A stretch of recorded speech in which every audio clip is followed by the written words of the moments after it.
It's a goal. Who got the assist? Who got the assist?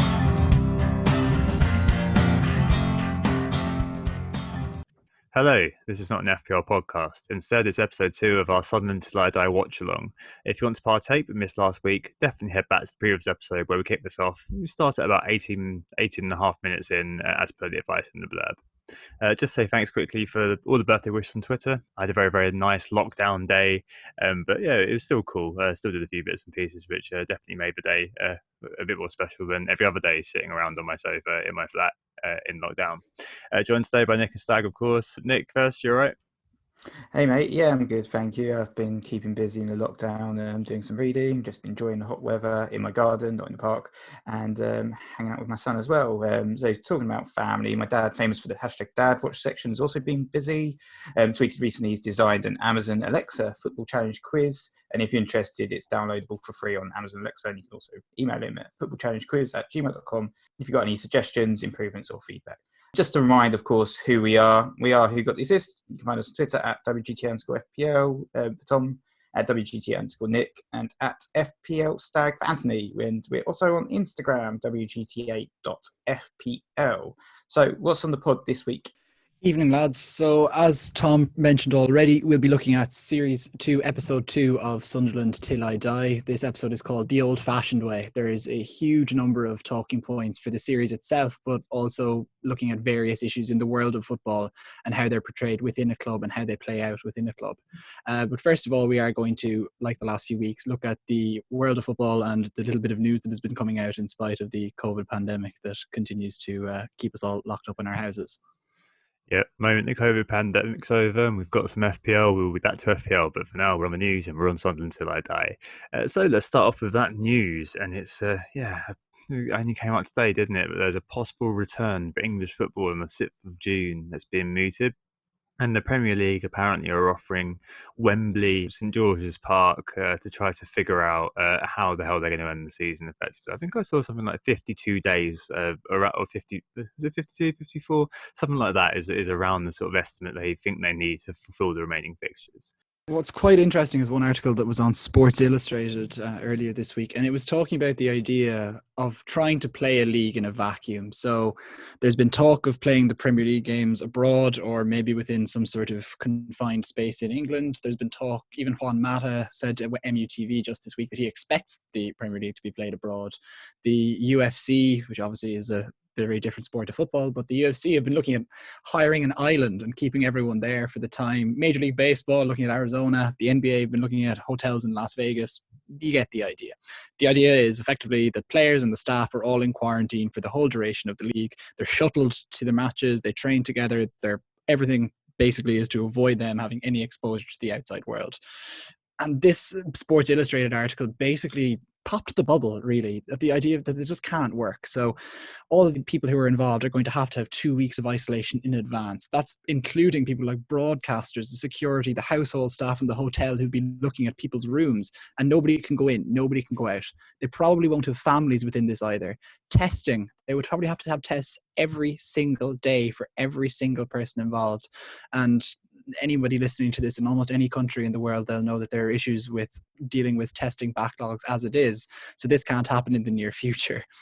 At the same time, because of the risks of how everything would fall apart, if one person tests positive, they would still need to social distance within this quarantined bubble, because if one gets it, obviously, the whole thing collapses. And if someone needs medical treatment that's actually quite serious, they'd have to actually leave the bubble. So if they leave the bubble, they have to quarantine for 2 weeks before they can re-enter the bubble. And so any medical staff that are to look after the players on a day-to-day basis will have to be in there. You'll know that there's usually ambulances at every Premier League game for the whole entire duration of them to do emergency treatment, etc. They would have to be within the bubble. And once they go outside the bubble, those EMTs would no longer be available until they re-enter the bubble for a 2-week period. And if one person tests positive, boom, gone. You're going to have to stop everything for 2 weeks. And that could come just as easily as if like someone coughs on a lettuce that's being delivered. Vacuum, it's a difficult one. It definitely seems a bit of a far-fetched idea. I don't think I've ever heard the word bubble used in such a close proximity on the podcast before. I think that's just broken all sorts of records for frequency of the use of the term bubble. But yeah, for sure. I mean, loads of people are saying, oh, it's going to be like an international tournament. You know, they go away for 4 weeks. What's the difference? Well, the difference is coronavirus, people, seriously. Yeah, I think that it does. I think we all kind of are grasping for that return of the sport, aren't we? Because it is going to be something that lifts the mood of the nation, lifts the mood of the world, whatever, if you are a sports fan. But we've got to be realistic about it as well as being optimistic. And yeah, for the reasons that Anthony's just mentioned, I can't see it coming back until, I mean, even that sit for June date that was being discussed recently, even that for me still feels fanciful. But hey, who knows? Basically, Anthony put it very succinctly in regards to that article. It just seems very fanciful for me. I mean, we'd all love to see the football back on the 6th of June and all the Premier League players and matches taking place. But we just know that in reality, this situation, I feel like it's not going to be resolved by the 6th of June, unfortunately. It could be, months and months, or even until everyone is sort of vaccinated, until we can properly resume normal life again, and normal life including footballs with crowds, etc. Because you can say, okay, the Premier League can finish and do all this, and you can have, people shipping the lettuce, as you put it, so that the Premier League players are firmly isolated from real life and probably their families as well. But realistically, it's just not going to work that way. It's not. It isn't plausible for us to ship off all the Premier League players off to with all the staff and coaches off to some isolated country and play a series of sort of 40 matches or whatever off site, and then you have the Premier League. What do you do about the Championship and League One and all the other leagues? It'll just put it completely out of kilter with all of the other English divisions that are out there. This is not going to be instantaneously over, unfortunately. I feel like it could be another 12 months before we see everything back to normal. So, yeah, 6th of June, as much as I'd love to see the football back then, it'd be brilliant. And this whole idea of playing off-site and being isolated, I just can't see it working in practice, despite all the money that's with football.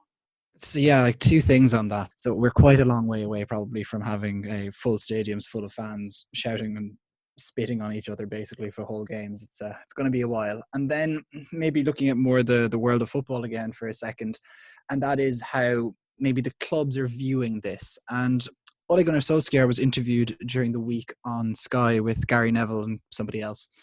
And Solskjaer was talking directly now to a question from Neville asking whether a club like Man United could exploit the coronavirus pandemic.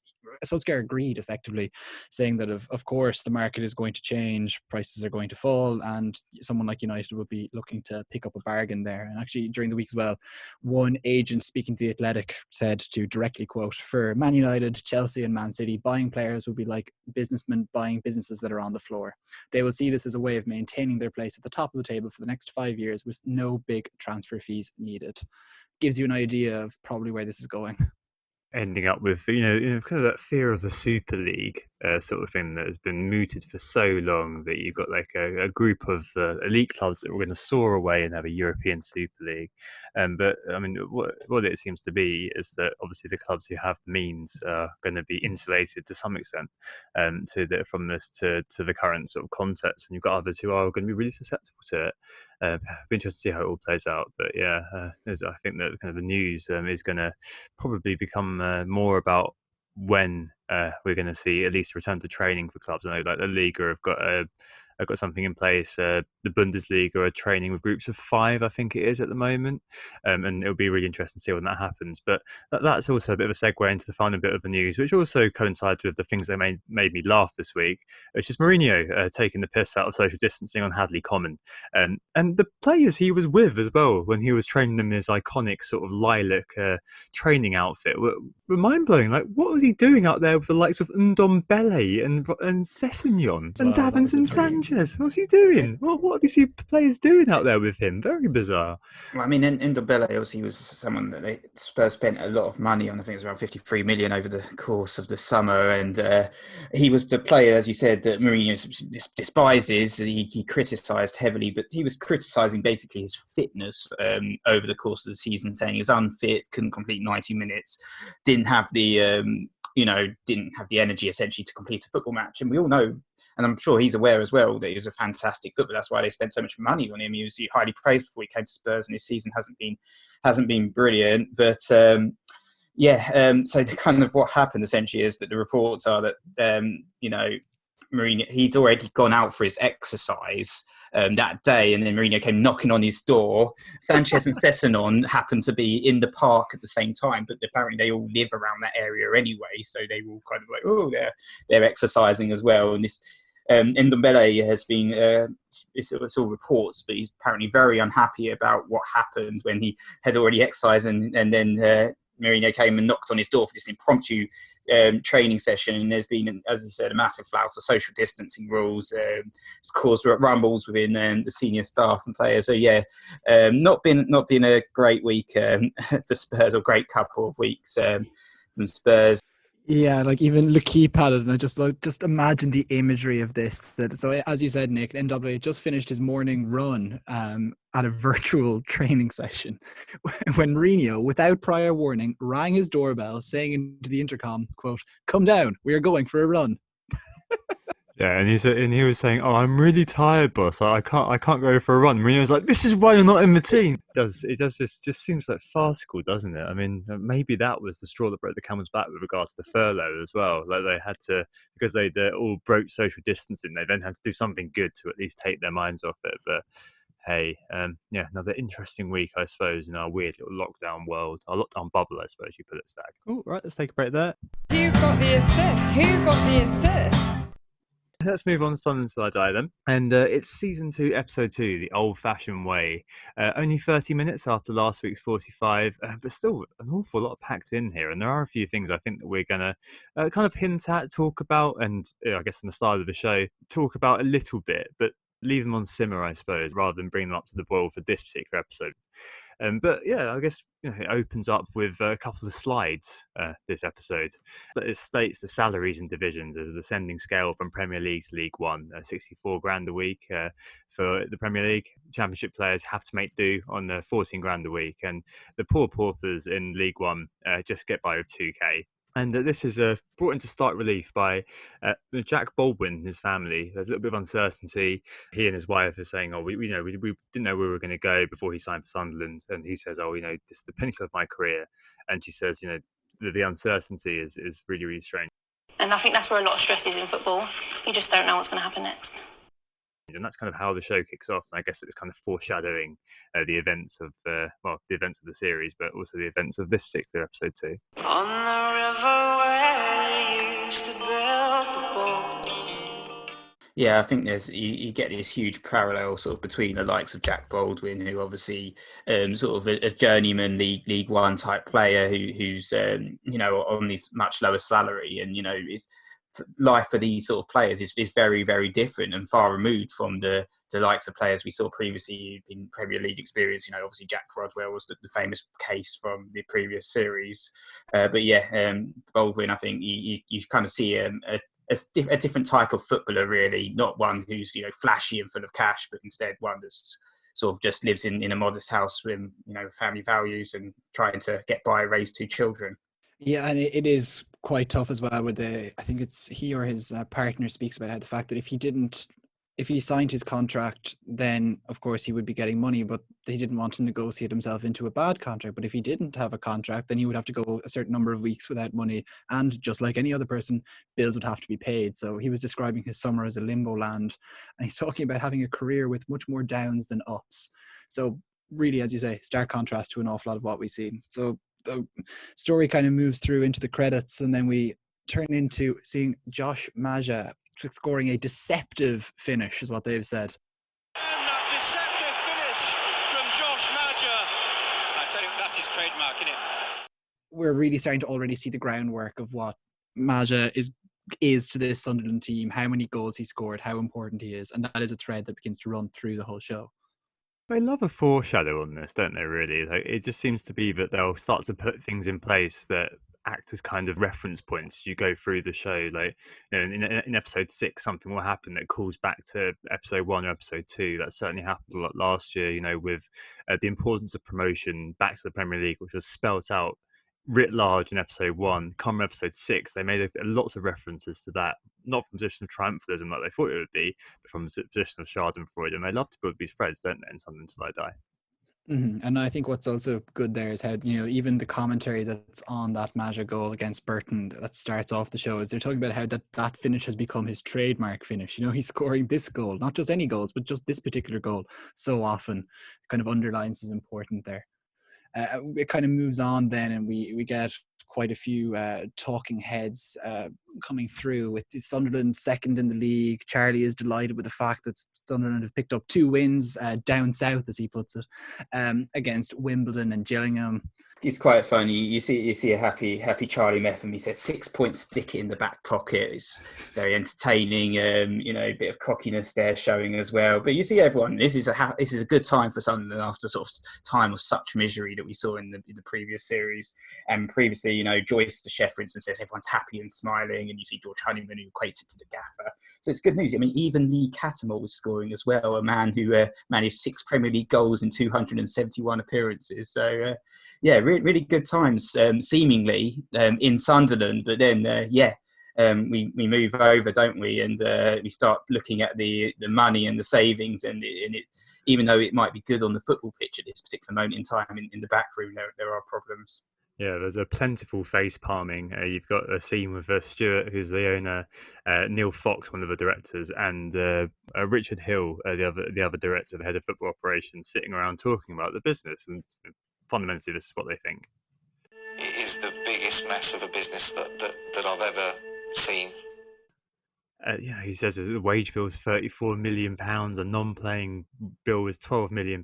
They've only got 15.6 million incoming. There's a £35 million difference. It's a very mismanaged sort of business, and this really crystallised in the cryo chamber. They invested whatever was £100,000 plus on a cryo chamber. So I speak to the heads of medical. Who uses it? And they said, well, Martin Bain goes in there for his back occasionally. And I said, yeah, but what players use it? Oh, no one uses it. £100,000, cited as an example of that largesse, is only used by Martin Bain for his back. Yeah, that was very entertaining. I think, obviously, we're sort of in an era now where every single Premier League club has a cryo chamber. It was cited as one of Leicester's successes when in the Premier League season they won. Actually, Wes Morgan in the cryo chamber after every match was helping him stay positive and strong for every single match and keeping all those clean sheets. Even Jamie Vardy, for instance, got one in his house. So it's no surprise that a team of Sunderland from the Premier League would have a cryo chamber, but it's just this. The fact that they talk about its lack of use cost them £100,000, but only Martin Bain was using it for his back. So that's quite a funny little jab of the previous owner and the previous lack of organisation within the club, that they'd have these expenses that are just essentially going to waste. I guess that picks up another thread here, which is kind of the shambles of the business, which was hinted at a little bit in the first episode, but it's really rammed home here and in the next scene as well. Doubt's going to be returned to a lot, but how does Stuart come across here, do we think? I think he does come across as the man that we're positioned behind. I think we are meant to feel no sympathy for him. He's the man picking up the pieces gamely after a period of mass neglect. I personally thought he came across quite well at this particular point. He's talking about how, while going through quite forensically all the different cuts, the cryo chamber is what sticks in the mind, but they were talking about the pitch maintenance costs that they've saved as well. And he's gone through very carefully every single detail there, because he feels that he, as a director and as an owner of the club, has to work hard in every area because of the fans that come to the club aren't from necessarily well-off backgrounds, and so he feels that the fans need to be able to trust the people who are administrating the club, and they want them to have that trust in them as they administer the club. And I think it's a very respectable thing to aim for, would you not?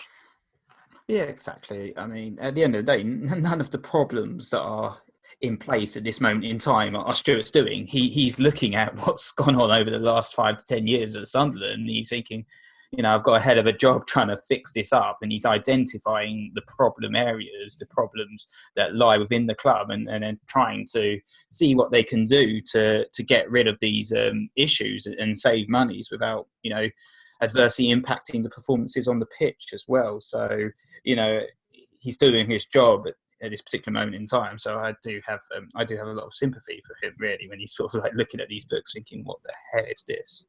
all the face palming definitely does key into that, doesn't it? And even more so, the scene this is juxtaposed with, which is a Seaburn supporters club. Charlie's in attendance, and there's a voiceover when he's saying, the welcome can be very, very short, and this could swiftly turn hostile if we do get this wrong. He's answering questions in front of the fans, and he says, a lot of fans don't realise how bad financially the club was. I think Charlie speaks well here, especially when he's talking about the culture which pervaded under the previous administration. The entire culture was, at the end of every month, what we do is we send a bill to a rich man in Florida, and he signs a check, and that's it.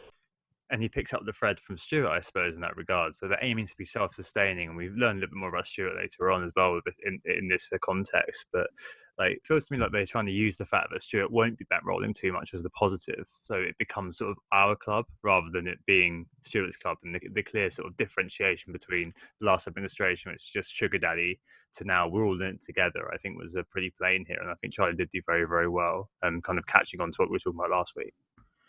Yeah, you can certainly see that from the fans' reactions and the fans that were interviewed afterwards. They were impressed by Charlie. They sort of saw the long-term plan and kind of understood it and agreed with it, and signed up to his concepts. I mean, when Charlie was talking, it actually reminded me of a book I recently read by Peter Hook about the hacienda, which was entitled How Not to Run a Club. And from Charlie's version, it's almost how not to run a football club, really. Because as Charlie highlighted, costs didn't matter, losing money didn't matter. No one really cared if the club was losing money, and they were losing money fast. And what Charlie's essentially trying to do is turn this into a profit-making business. And he's got a lot of work to do, but he's selling it well to the fans by saying, it's about making this our club again and trying to, bring the fans into the equation here. What I like about them as well, though, is that they're we've talked about this a little bit, but they're very conscious of the fact that they're kind of invading still what is someone else's club. So he mentions how he feels that he has fans' trust right now on a short lease, and that he has to earn it from here, but that at least the fans have kind of given them the benefit of the doubt to start. And as you guys say, though, it's nice in one way, and I think it's definitely convincing, as they put it, both Stuart and at this point Charlie, where they talk about the fact that once your club is funded by a rich man, it is no longer a fans club. And Charlie has a great quote there that it's our club, we pay for it, you guys just administer it, and they that's their stated aim there, and it does, as you say, Nick, seem to be very well received. Yeah, I think what's interesting here as well is that the communication style that Charlie uses is still the same as how he was communicating within the club internally. But the style really works here when he's talking to fans, because the way he articulates things is very, very clear and very, very concise. And I think he uses a lot of key terms to get his point across in a very nice way.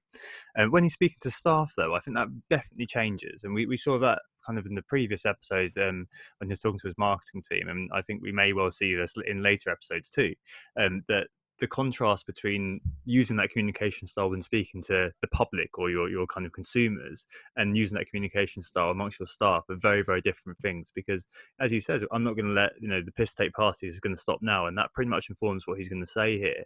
But if you're speaking to your staff, I think that you have to frame that in a different way. So it's interesting to see that Charlie can do very well amongst one set of people, but as we'll see later, it doesn't quite work out. Yeah, like that was something we looked at in the previous episode.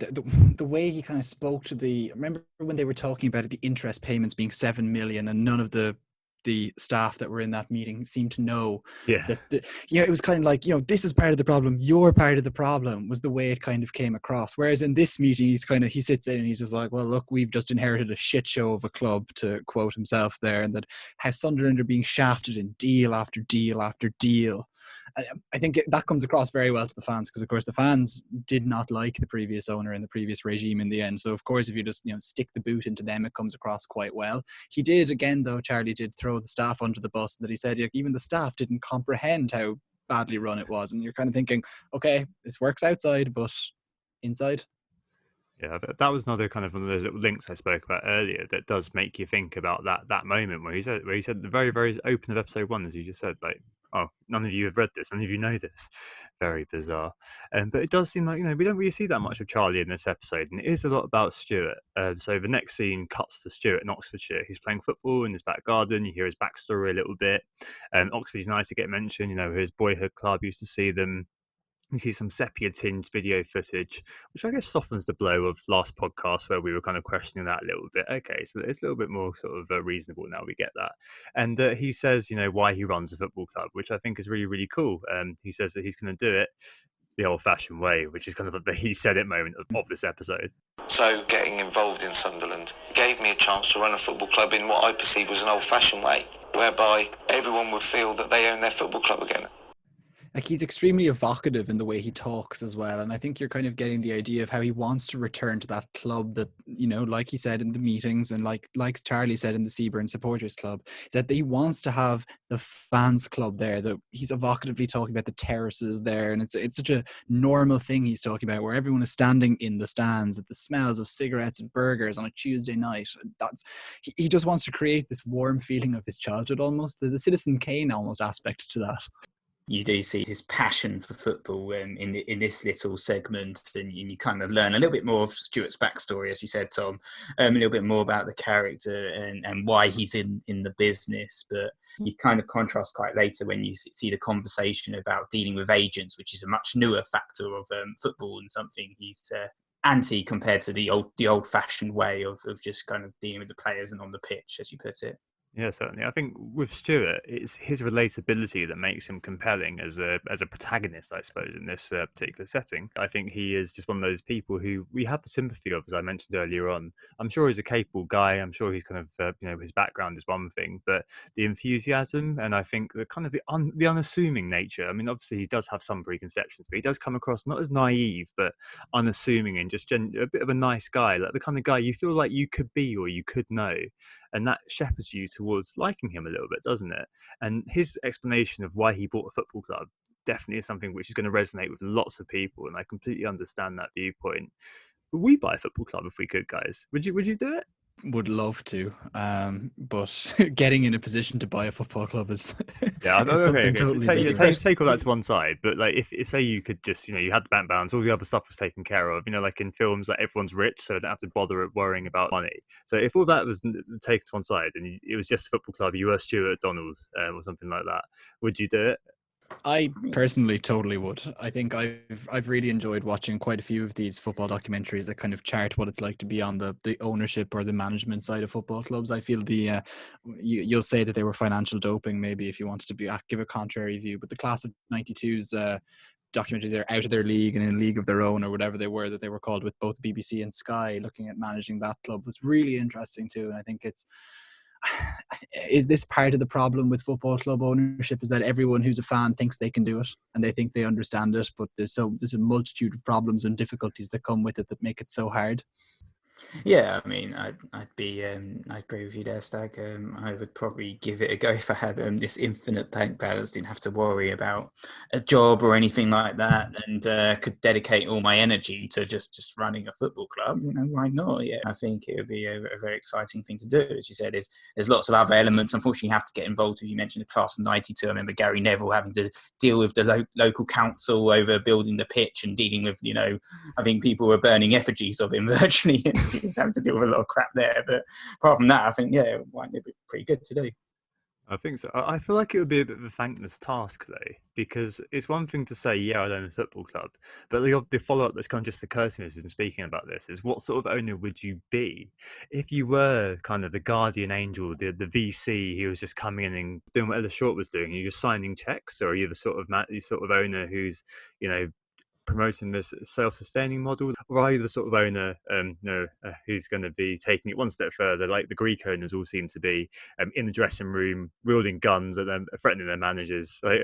How would you run a football club? So I think if I was a VC, limitless pots of gold who was just signing stuff up, I think that's great. I'd do that. That'd be great fun, because you'd just always be that guy who the fans would love you because just putting all the money in regardless. You get good people around you would be able to sort things out. If you're a self-sustaining guy, I think that it's easy to be a figure of hatred.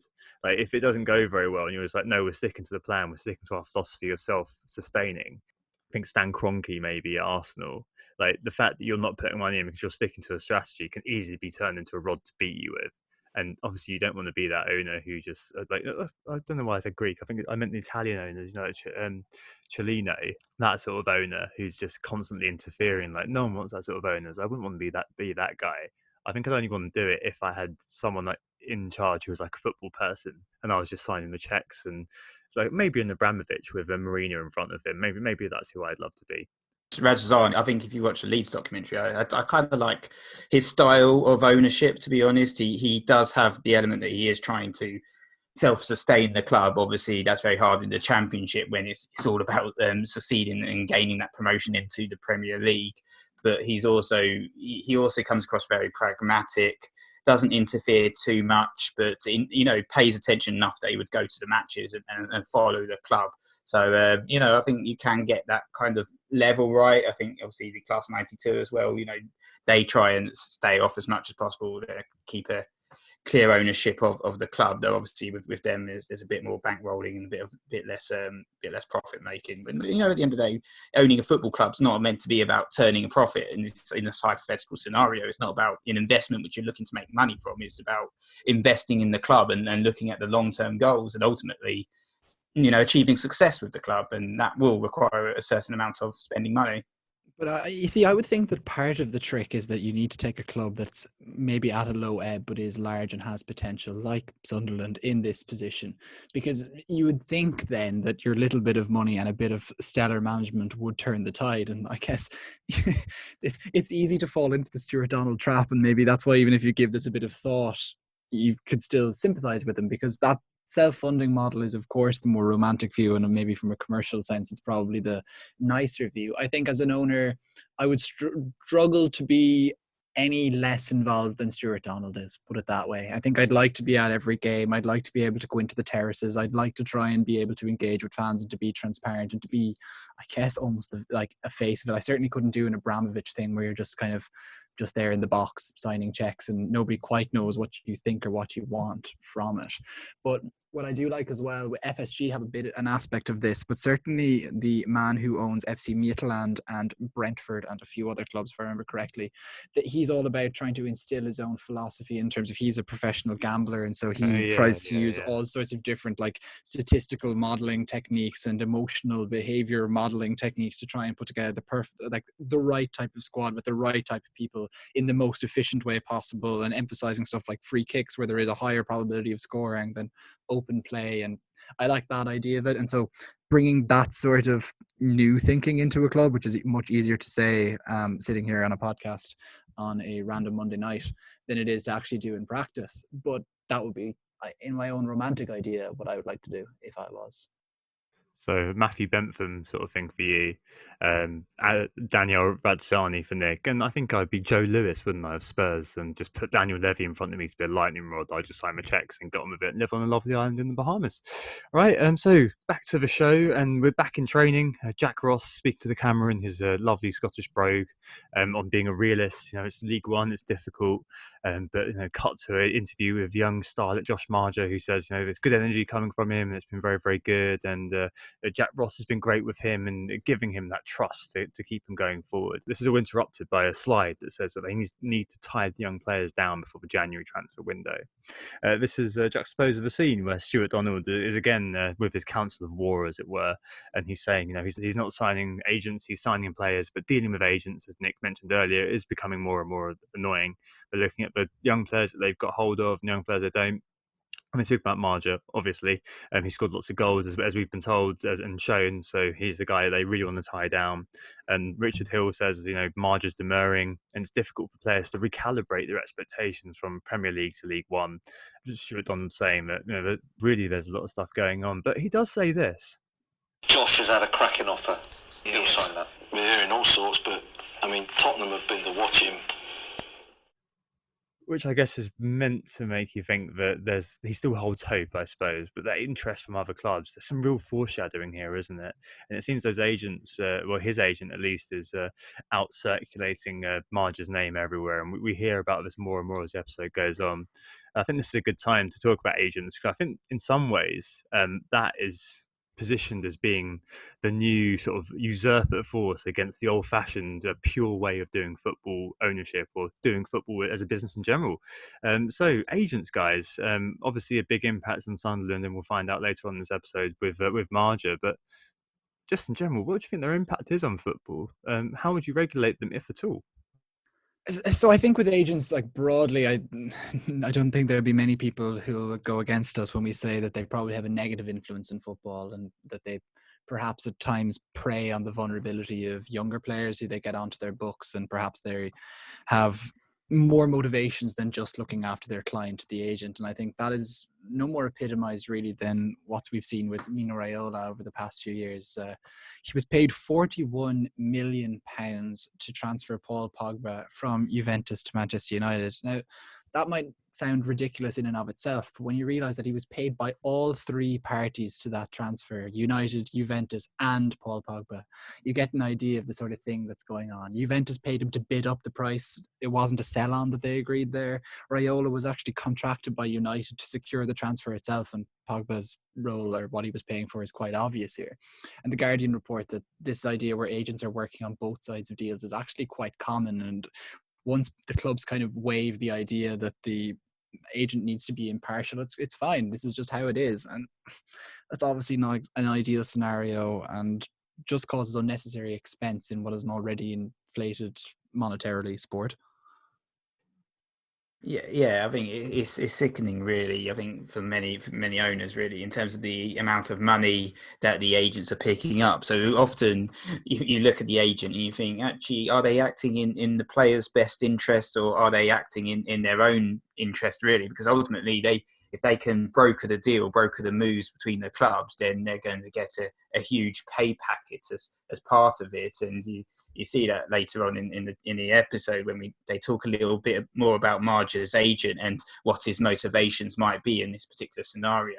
But yeah, often they're kind of, this hidden figure in football that we don't really know too much about, but, they wield so much power, especially if they can sort of get into sort of these young players, some of them 16, 17 years old, and essentially come knocking on the door saying, I'll be your agent. I can get you that dream move to Manchester United. I can do this. I can get you here. I can put your name out there, and, essentially sell them a story about the fact that they might be earning £100,000 a week or something in a couple of years if they go with this particular individual. And it's a dark area of football, and one that's really sort of grown over the past 10 years as football has become more and more a commercial business as opposed to about the sport. And I think you see that in sort of Stuart, when he talks about the old-fashioned way, that he really sort of disagrees with this sort of element of the football business. Yeah, certainly. I mean, in The Secret Footballer, he speaks about this a little bit, and it still flabbergasts me that an agent can represent both his client and represent the club in the same transaction. That is absolutely mind-blowing, that you can take a cut for both parts of the deal. Like, it really does feel like the Wild West of football in a lot of ways, that even these sort of basic things that you look at and think, that can't be right, no one's looked at it, or if they've looked at it and there's been such resistance to the way things are going because these guys have got so much de facto power that, like, people don't want to mess with them because all of these players are in their pockets effectively. Like Ferguson was saying about Pogba, that when he left Juventus, they had no chance because they realised that Raiola had ingratiated himself with his family. So anything that Ferguson was saying was just being disregarded by Pogba, who was completely on the side of Raiola. On this subject, so FIFA last year announced a number of rule changes. So they wanted to limit the fees agents can earn from clients' transfers, because I just mentioned you can represent both your client, the buying club, and the selling club in the same deal. So the new rules included limiting the amount an agent representing a selling club can receive. I think it's 10% per transfer fee, amongst a few other things. But this body I only learnt existed a few months ago, the Association of Football Agents, hit back at the proposals, and Raiola gave an impassioned speech in front of them, saying that it was their right to earn their money however they wanted, to cheers and thunderous applause from the agent body, who all lined up for selfies with him afterwards. These FIFA edicts were described as a body blow from which many other members will never recover. But the bold facts are pretty crazy. So FIFA uses an international transfer matching system to basically do transfers. That's how they're done, all the faxing and all this sort of thing. Figures from last December 2019, showed that $653 million, which is £500 million, was spent on commissions to agents and intermediaries alone last year. clubs in England, France, Germany, Italy, Portugal and Spain accounted for 80% of the total spend on commission. And Portuguese clubs spent half of their total transfer fee money on agents and intermediaries, which is absolutely crazy. And most of that went to Jorge Mendes and Gestafe.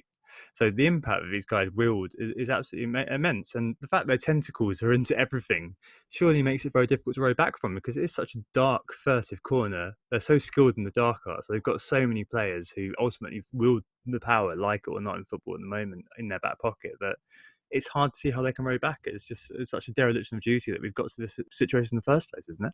What's difficult about football and what makes agents so, you could just say, nefarious, is that footballers often come from socioeconomically difficult backgrounds, and they may not have education. A lot of the players, sometimes they don't have come from a family that has high levels of education as well.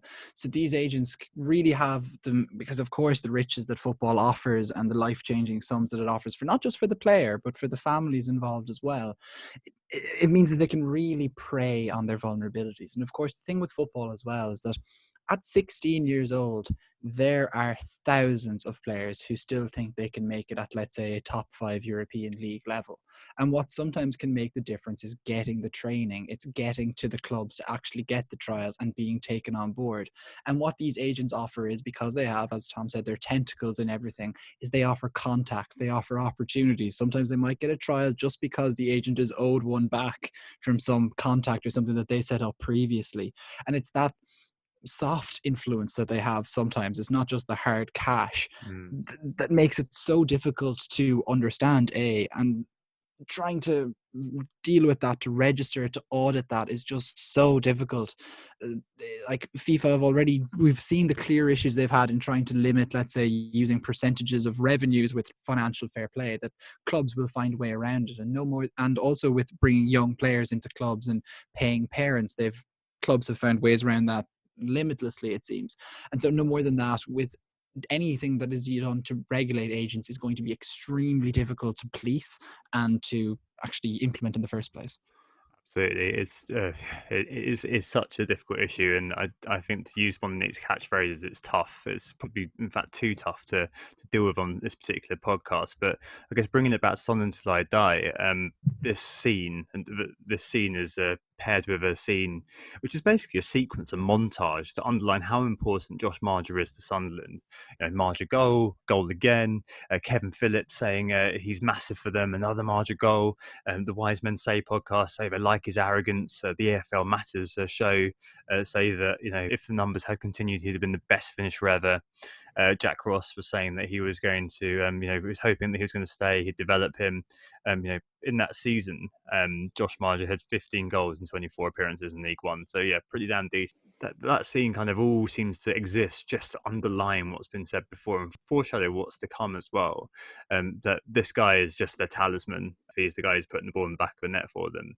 And this is again kind of paired with a scene where they're at the Roker Report, another Sunderland podcast. Stuart Donald's in the studio. He's talking about contracts and the way contracts are set up. Again, that kind of theme of Sunderland being shafted really comes through. What we've done is put it completely the wrong way round, so that actually Josh get in the first team in earnest, playing week in, week out, and their agents then see a value to them. So we're now forced to negotiate with the agent, thinking, I can make more money if he moves away than he can at Sunderland. So as an agent, I'm going to try and make more money by getting him a move. He says that they need to put a lot of money on the table to placate the agent. So yeah, I guess continuing this theme of the agents being involved.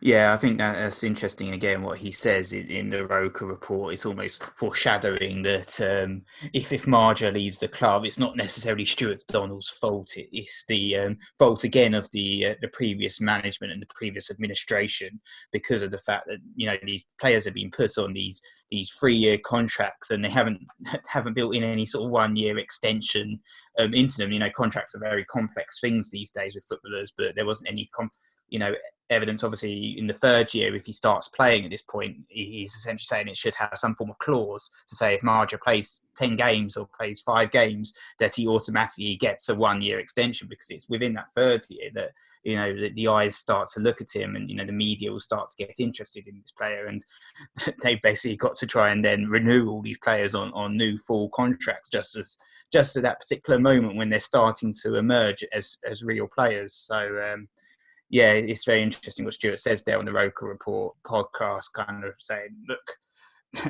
these players are on these really bad contracts, and yeah, that comes up again later in the episode as well in regards to the contracts. What's interesting is that Stuart looks at the fact that, okay, that the ghost of management past has kind of screwed them in terms of the contracts for those younger players, but also is the agent issue again crops up there. The fact that just the agents can make more money if Josh Maja moves club. And that's the bottom line of the issue. When you get to the final 6 months of contracts, as everybody knows, your value is, well, as low as it could possibly be. So speak to foreign clubs, but not clubs in the same nation. So yeah, it just seems like, all these sorts of comments about this agent being the sort of guy who has a history of moving his clients abroad definitely comes to the fore here. And it does just look like there's a lot of negligence in the past. I'm not even sure whether this is due to Ellis Short being the guy who's writing the checks. I think it just kind of speaks to other levels of incompetence that were around the club if this sort of thing has been allowed to happen as well. But you've got players who, as Nick said, have just on these sorts of ropey deals that don't really protect the club and don't provide that sort of insurance policy. It just looks like, ultimately there's nothing they can really do, as Stuart says, and the way that they've negotiated the contract just seems to be incredibly dumb. So yeah, it just seems like a bit of a tough gig all round for Stewie. Yeah, exactly. I think it would be remiss to say that a lot of the previous problems within Sunderland were Ellis Short's fault. Ellis Short was essentially just giving the administration team a lot of money, giving them plenty of money to spend. It's the fact that they spent it so poorly. There's probably a reason why Ellis Short said this is a done deal. I'm not giving any more money to this club because I'm losing millions. I kind of understand from that perspective, to be honest, in regards to Ellis Short. Obviously, he wanted to be a distant, own from a distance and not get too heavily involved in the administration and just be the money man. But the money was spent so poorly and administrated so poorly as well.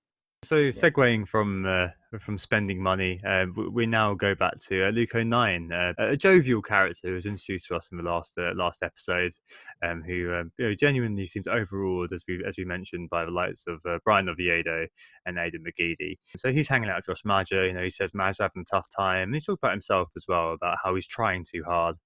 Jack Ross gave him the fantastic advice to remember the player you are. AK, he watched The Lion King and seen "Remember Who You Are" and thought, yeah, I'll tell the player that. He's definitely dumb enough to believe it. And O'Nien saying, oh, it really just spoke to me. Those simple words just made everything right. Yeah. Anyway, we moved to a game. The commentator is mispronouncing O'Nien's name all the way through. God, I was outraged. He was calling him O'Nien. Can't believe it. But we have this sort of fantastic dramatic payoff when he scores a goal. Maja scores again and again, and there's kind of I think it kind of moves between lots of football matches, but you kind of see O'Nien and Maja celebrating because Maja's just scored his 10th goal of the season.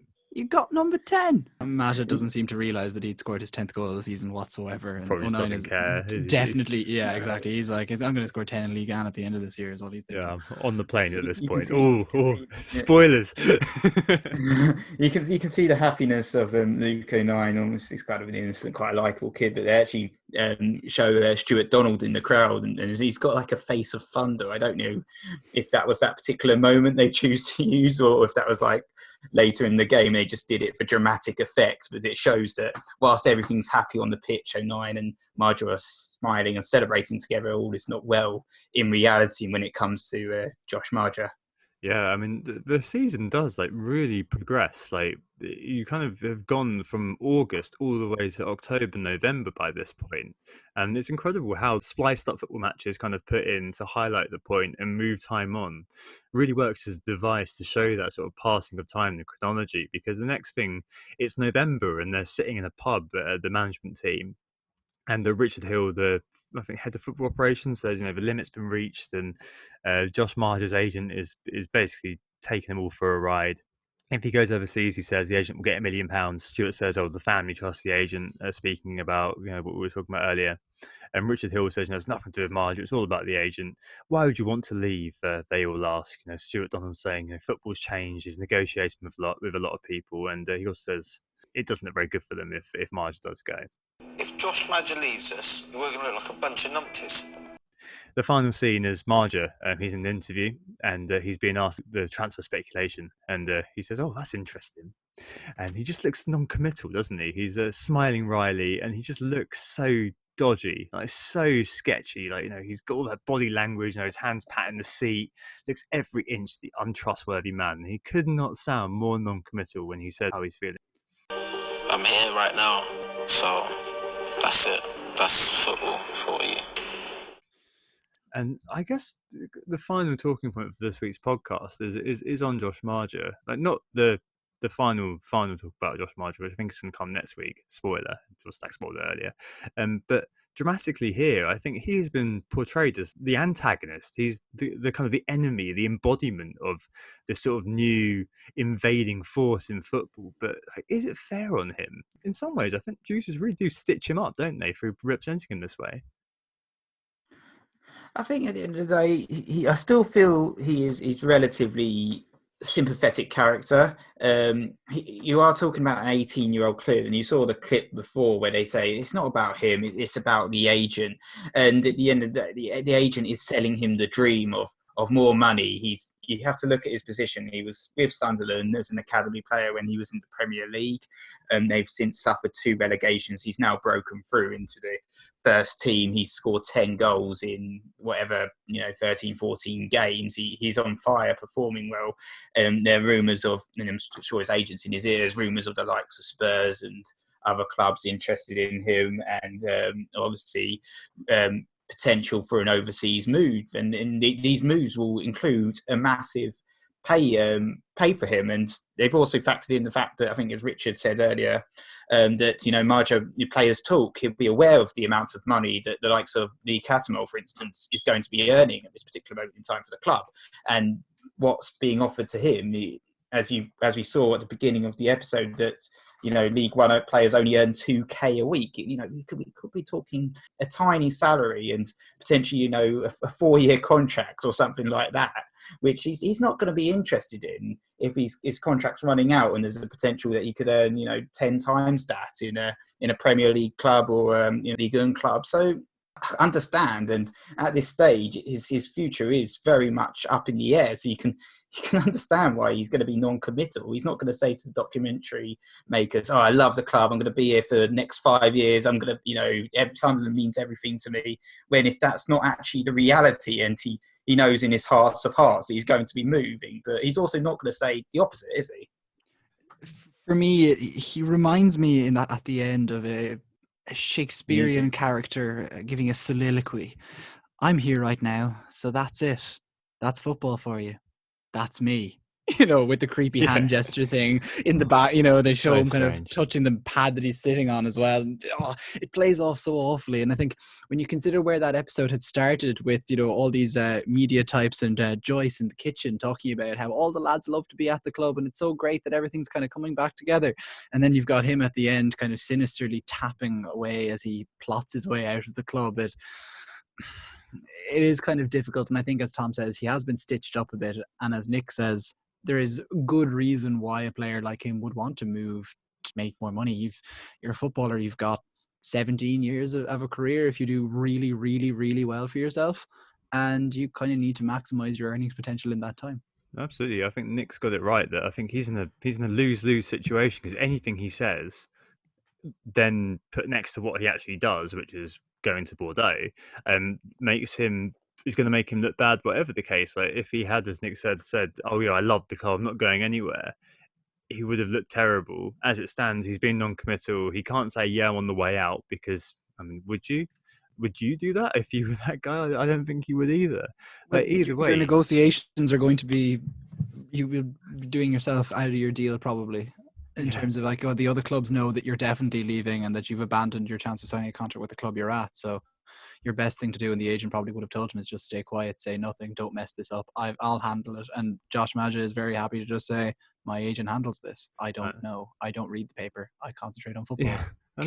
Cliche. Exactly, but I still think the way that he is put up and the way that they do it does cast him as that proxy for the the bratty, mercenary culture that they're trying to say that football has become, the antithesis to Stuart's sort of utopian dream of the old-fashioned way. The final cut, like, it just reminded me, I was saying to you guys earlier, like LA Noire, that computer game, that you're a detective, it's an interrogation, just speaking to witnesses and suspects and sort of things, and they'd all be writhing, making little actions with their face and things like that to influence your decision. You could, say, oh yeah, he's telling the truth, it's a lie, or you can use doubt, and everything that Maja says and everything he kind of looks like, tapping the table, as you said, just screams doubt here. It just doesn't look very good for him.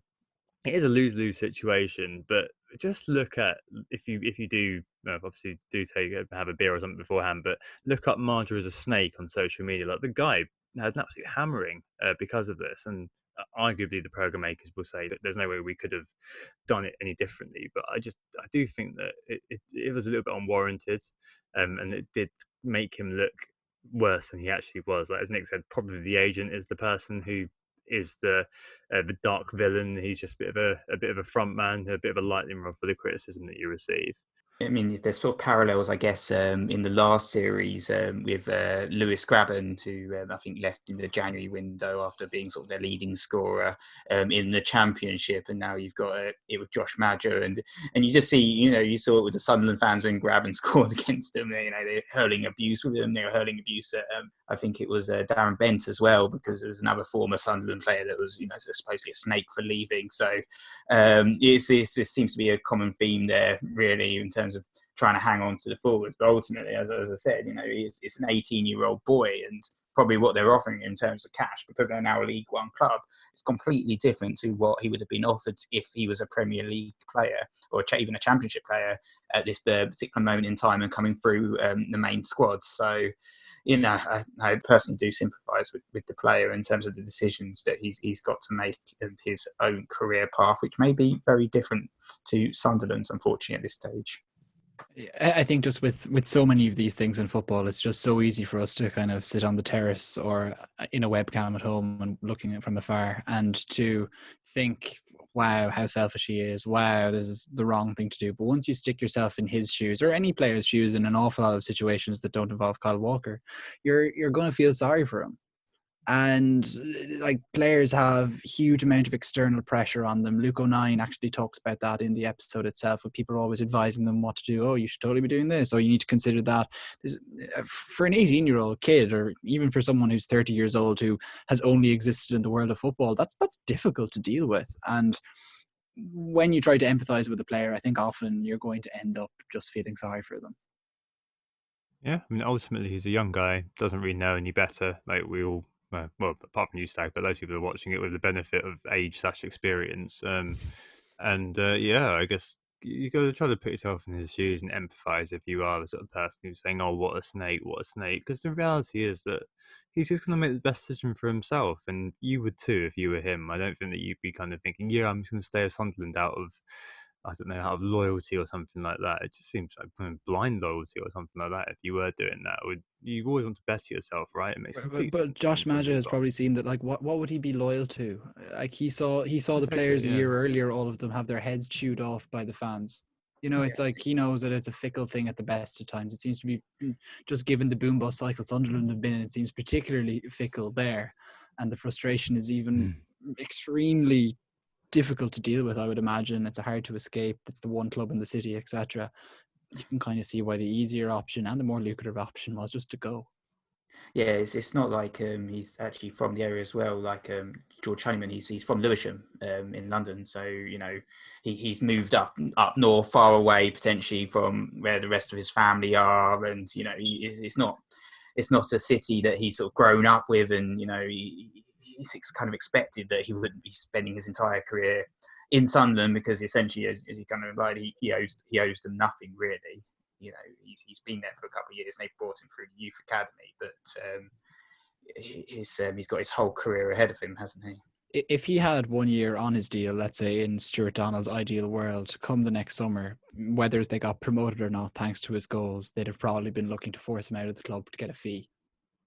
That's, the bottom line is that, like, he left now, but if the shoe was on a different foot, he'd probably still be outside that club now in 2020.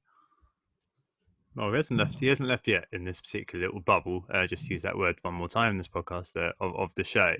But yeah, no, as the scene closes on him looking decidedly shifty, it fades to black and we get to the end credits. So, did we like this episode, gents? In a nutshell, yeah. I think, again, what I like about Sunderland Till I Die is the way that it gives us an insight into the problems and the developments of in football, using one club as just a proxy to tell that story, and using different characters within the club to obviously help bring us along. And yet again, I think especially with the agency problem that we've discussed so much in this pod, they've done a brilliant job on this one. Yeah, definitely. I think it's another good episode of the series. You know, a lot of talking points, lots of discussions that we've had, and yeah, I'm certainly looking forward to the next part. It's got me hooked, and you know, it left on that sort of cliffhanger moment, as you'd put it, for a TV drama with sort of Josh Maja sitting there, looking very unsteady, which kind of my wife was asking me questions. Oh, what's going to happen next with Josh Maja? And I said, well, you go wait and see. So plenty of talking points for watchers. Certainly, I like the way they can pack it all in.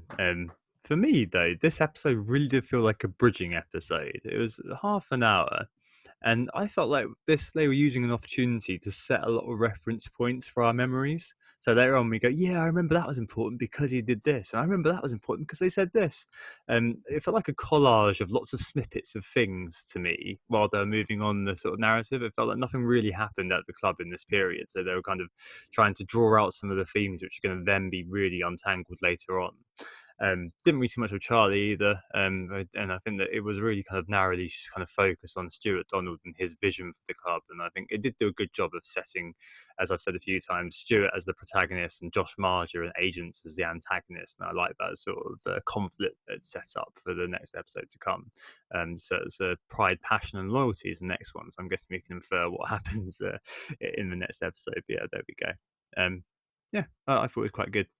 Just to say, we are, of course, Who Got the Assist. You'll find the Twitter account for Tom at WGTA_FPL. Nick is at WGTA_Nick, and I'm at FPL Stag. We're also over on Instagram at WGTA.FPL. We will indeed, as Tom said, be back next week. Cool. All right. Well, as I mentioned, we'll be back next time to talk about Season 2, Episode 3, a 45-minute, much longer episode than this one, Pride, Passion and Loyalty. We hope this issue watch Sunderland Till I Die better. Thanks for listening and being a loyal listener during this fallow period. Stay safe all. Cheers, guys. See ya. Oh, it's a goal. Who got the assist? Who got the assist?